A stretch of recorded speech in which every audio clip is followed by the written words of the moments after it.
Assalamualaikum warahmatullahi wabarakatuh. Halo teman-teman, ketemu lagi dengan saya di channel Pejuang Recehan Official. Oke teman-teman, malam ini saya mau berbagi pengalaman kepada teman-teman semua yang sedang usaha kelontongan ataupun sembako, ataupun yang mau rencana buka usaha jenis kelontongan ataupun sembako. Di sini saya mau berbagi kepada teman-teman semua berbagi pengalaman tentang masalah agar keuangan toko kita itu lancar. Jadi di sini saya mau berbagi kepada teman-teman semua. Itu menurut pengalaman saya. Oke teman-teman, saya mau kupas tuntas agar keuangan toko usaha kita lancar.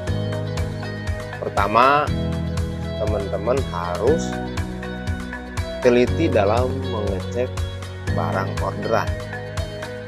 Itu yang pertama. Kenapa harus teliti dalam mengecek barang orderan? Karena bagian administrasi dari setiap perusahaan kadang-kadang ada sebagian barang yang kita tidak order, dia main masukin aja, tiba-tiba barang datang itu nggak sesuai dengan orderan kita.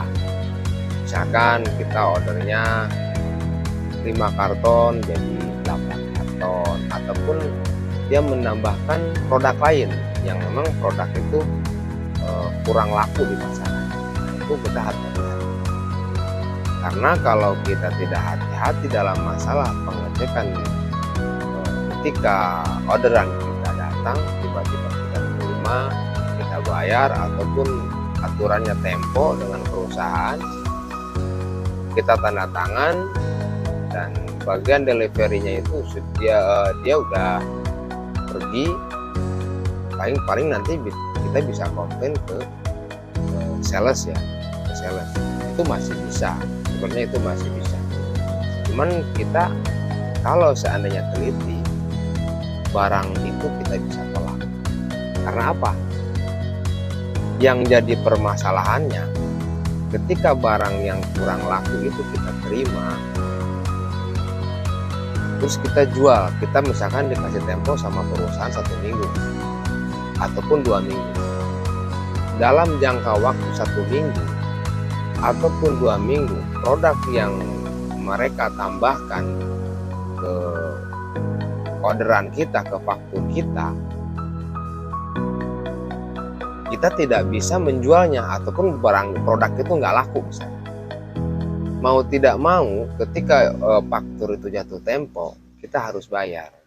Boleh, itu produk bisa kita retur, boleh, tapi kan sayang. Perputaran uang kita itu misalkan meskipun itu nilainya cuma 100.000 ataupun 200.000, tapi kalau seandainya uang itu kita belanjakan ke produk lain, mungkin dalam jangka waktu 1 minggu ataupun 2 minggu, uang yang 200.000 itu kita bisa putarkan dan bisa berkembang menghasilkan keuntungan yang lumayan. Seperti teman-teman, itu yang pertama. Jadi teman-teman harus hati-hati dalam masalah pengecekan barang ketika datang. Itu yang pertama. Yang kedua, teliti dalam berbelanja. Jadi teman-teman harus tahu produk mana yang brand dan mana produk ini yang misalkan laku mah laku, tapi nggak begitu misalkan. Dalam jangka waktu satu minggu atau 1 bulan kita cuma bisa ngejualnya cuma bisa 10 piece ataupun 5 piece. Nah itu sangat merugikan sekali. Tapi kalau untuk pengumpit lah nggak jadi masalah kalau untuk pengumpit, tapi jangan terlalu banyak. Itu kan hanya sekedar pengumpit toko kita aja.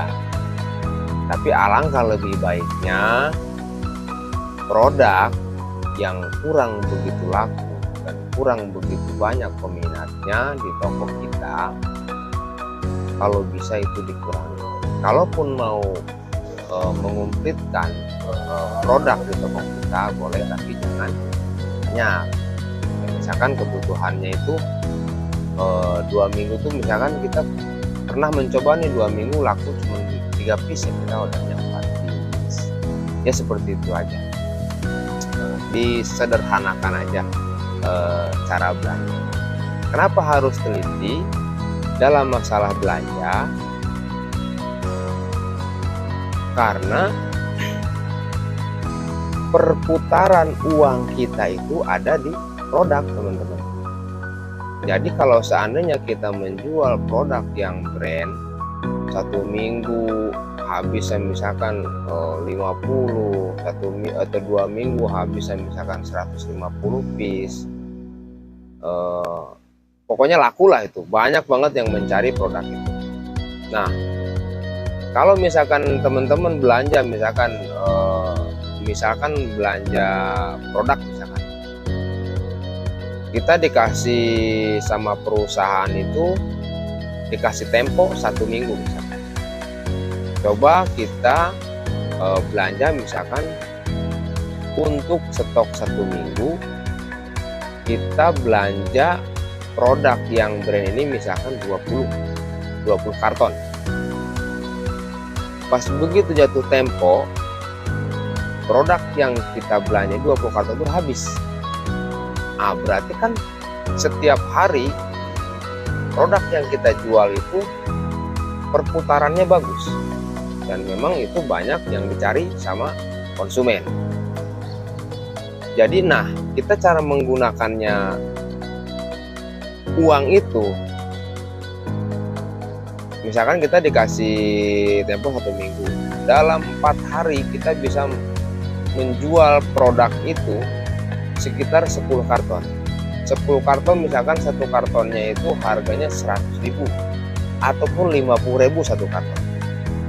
Kalau misalkan satu karton harga 50.000, dalam jangka waktu 4 hari kita bisa menjualnya 10 karton, berarti kita sudah kumpul uang di laci kita itu sekitar 500 ribuan. Itu kalau harga per kartonnya 50.000, kan lumayan. 500.000 kita bisa belanjakan lagi ke produk lain selain dari PT ini.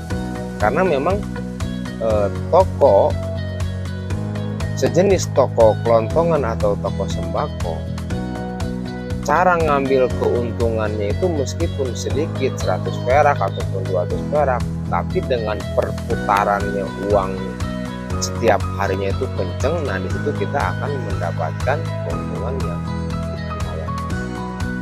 Itu yang kedua, teman-teman. Yang ketiga, jangan ngambil terlalu banyak keuntungan. Itu pokok utama. Kenapa? Kalau kita terlalu banyak ngambil keuntungan di setiap produk, pertama, pas begitu konsumen nanya ke kita, harga produk ini berapa? Kita jawab misalkan 52.000. Sedangkan pasaran harga produk itu misalkan 51.000 ataupun 50.000. Nah, berarti kan di sini ada perbedaan dalam masalah harga. Hati-hati nih, ada perbedaan dalam masalah harga. Berarti apa? Toko kita termasuk punya harga yang paling tinggi antara toko-toko lain. Kemungkinan hari ini konsumen datang dia belanja, kemungkinan Tapi pas begitu besok ataupun lusa ataupun orang yang belanja kemarin itu misalkan produknya udah habis lagi, dia mencoba ke toko lain. Pas begitu dia belanja, harganya lebih murah daripada kita, selisih 1.000 misalkan, selisih 1.000 di toko sembako ataupun toko kelontong. Jangan salah teman-teman,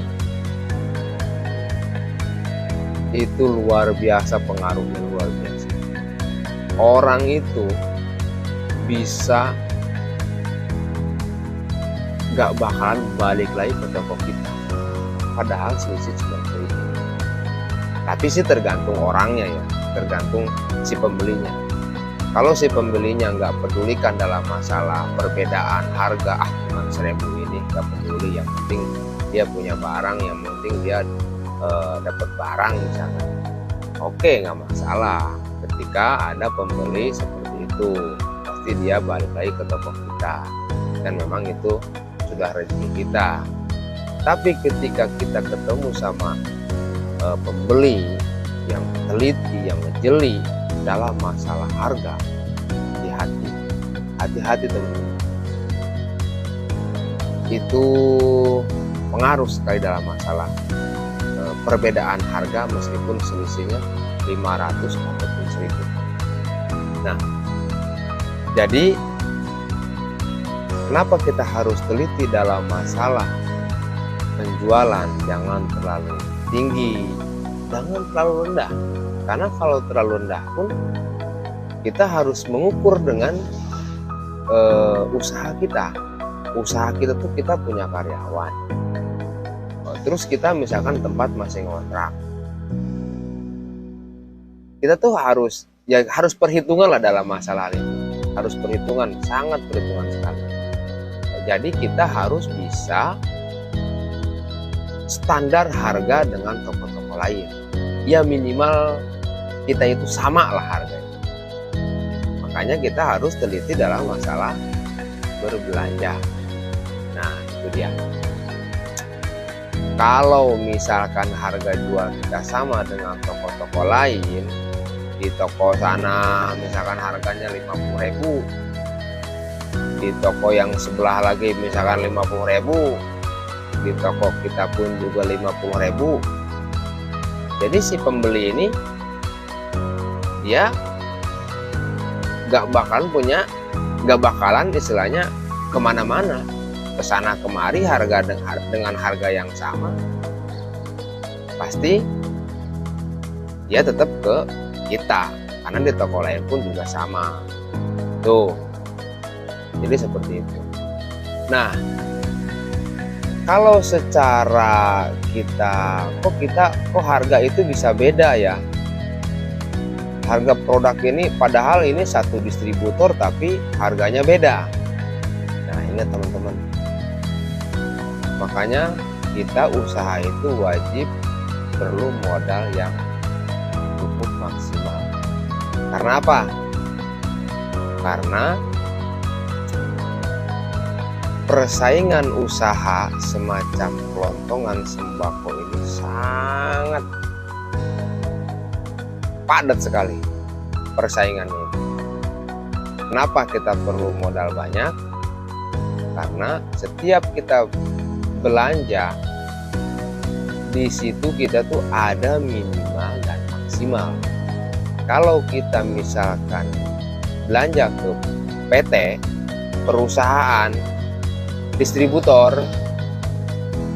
biasanya mereka punya sistem seperti ini. Contohnya misalkan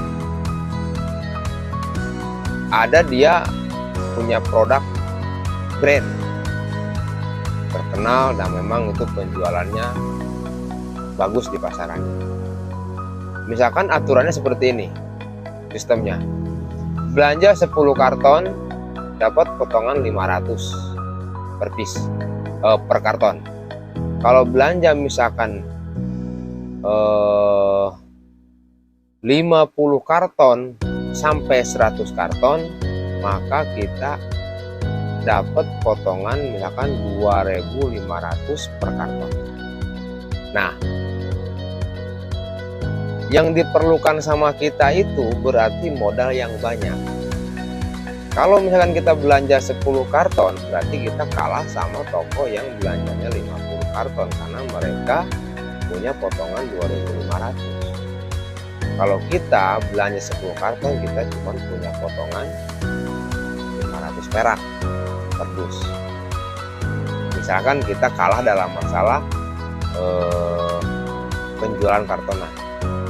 Tapi kita jangan kalah dalam masalah eceran. Kita menjual kartonan kalah, tapi kita eceran jangan sampai kalah. Kenapa? Dari eceranlah kita akan mempunyai keuntungan yang cukup lumayan besar. Dan dari satu karton kita cuma punya keuntungan 1.000 perak ataupun 2.000 perak, tapi kalau misalkan kita ngecer, jualnya per renceng ataupun per piece, satu piece kita ngambil keuntungan misalkan 500 perak, ataupun per renceng kita bisa ngambil keuntungan 500 perak. Kalau satu karton isinya ada 20 renceng ataupun ada 20 piece, maka 500 perak dikalikan 20, nah disitu kita akan mempunyai keuntungan yang lumayan. Eceran pun kalau bisa, supaya kita bisa menarik pelanggan,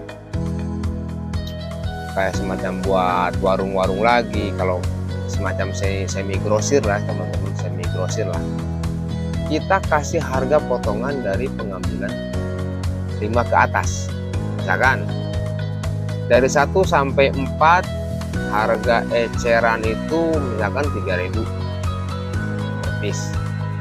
Berarti kalau seandainya dia ngambilnya cuma 4 piece ataupun 3 piece, dia bakal mendapatkan harga dari kita 3.000 normal, eceran biasa.